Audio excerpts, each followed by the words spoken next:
मी सध्या मेळघाटातील चिखलदरामध्ये आहे. मी चिखलदराच्या सरकारी शाळेचं मी भीषण वास्तव तुम्हाला मी दाखवणार आहे.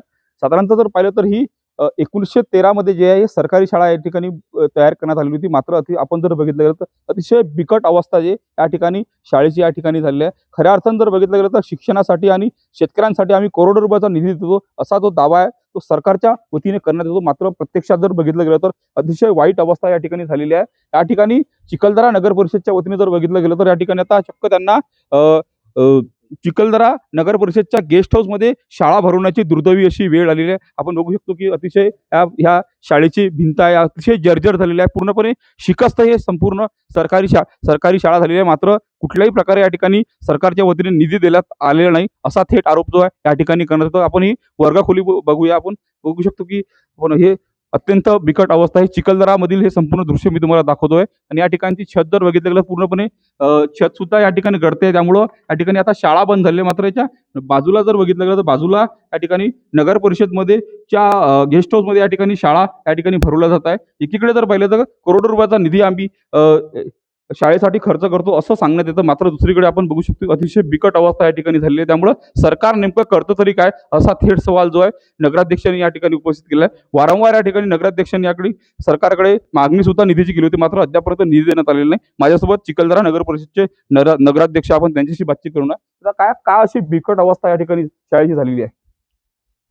सर, ही आता शाळा आहे हे नगरपालिकाला हँडओव्हर झालेली होती 20 वर्षापूर्वी, जेव्हा शासनाने नियम काढले होते की स्थानिक लेवलचे जिल्हा परिषद शाळा हे नगरपालिकेच्या हँडओव्हर करावे आणि जिल्हा परिषदने ते सोडून द्यायचं. तर जेव्हापासून हे नगरपालिकेची शाळा नगरपालिकेकडे आले, काही दिवस आम्ही सुरू ठेवले, परंतु इथं असुविधा आणि बिल्डिंग अजीर्ण झाल्यामुळे विद्यार्थ्यांनी इथून ॲडमिशन काढून घेतलेल्या होत्या. 10 वर्ष ही शाळा बंद पडलेली होती आणि आता मागच्या वेळेस एक इलेक्शन झाले. त्या इलेक्शनमध्ये सर्व गावकऱ्यांची इच्छा होती की बरेच वर्षापासून की नगरपालिकेची शासकीय गरीब विद्यार्थ्यांसाठी तरी शाळा सुरू करायला पाहिजे, जेणेकरून गरीब विद्यार्थी इथं शिक्षण घेतील व इथून आपलं भविष्य घडवतील. परंतु त्याच्यानंतर आम्ही नगरपालिकेचं उत्पन्न कमी असल्यामुळे नगरपालिकेकडून शक्य नाही आहे की एवढी मोठी बिल्डिंग तयार करणे आणि मुलांसाठी एवढा उपक्रम राबवणं. ते नगरपालिकेच्या उत्पन्नावर अवलंबून असते, पण ते आमचं कमी असल्यामुळे आपण शासनाकडे मागणी केलेली होती की शाळेसाठी आम्हाला शासकीय बिल्डिंग करता कुठेतरी एक निधी उपलब्ध करून द्यावा, जेणेकरून गरीब विद्यार्थ्यांचं भविष्य इथं घडेल.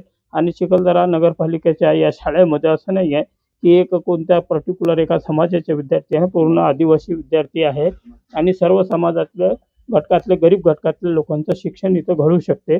या उद्दिष्टाने आपण आता प्रयत्न केला आणि शाळा सुरू केली. शाळा सुरू केल्यानंतर आपण ते नगरपालिका गेस्ट हाऊसमध्ये आपण शाळा पार्टिशन करून, हॉलमध्ये पार्टिशन करून सुरुवात करून दिलेली आहे.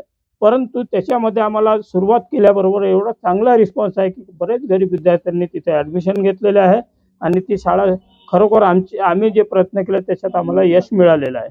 आणि आता तुमची नेमकी मागणी काय? तुम्ही किती वेळा सरकारकडे या ठिकाणी पाठपुरावा केला निधीसाठी? नाही सर, आपण यावर्षी हे नगरपालिकेचा मागचा कार्यकाळ गेला, त्याच्यानंतर आपलं एक इलेक्शनच झालं नव्हतं, बॉडी नव्हती. ते मुख्याधिकाऱ्यांनी पण करायला पाहिजे होतं ही प्रश्न.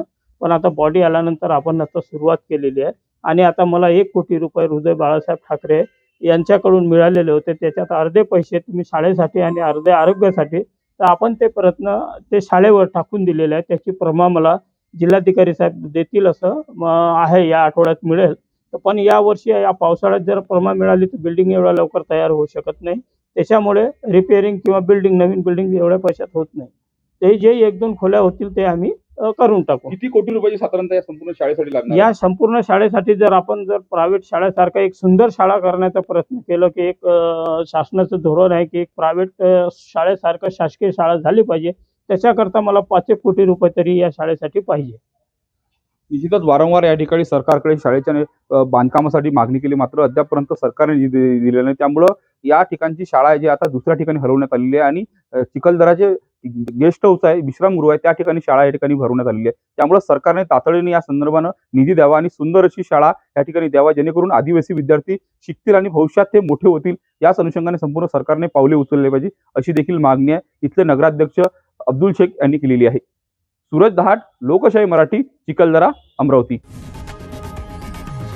लोकशाही मराठी ऐका, पहा, जागरूक रहा.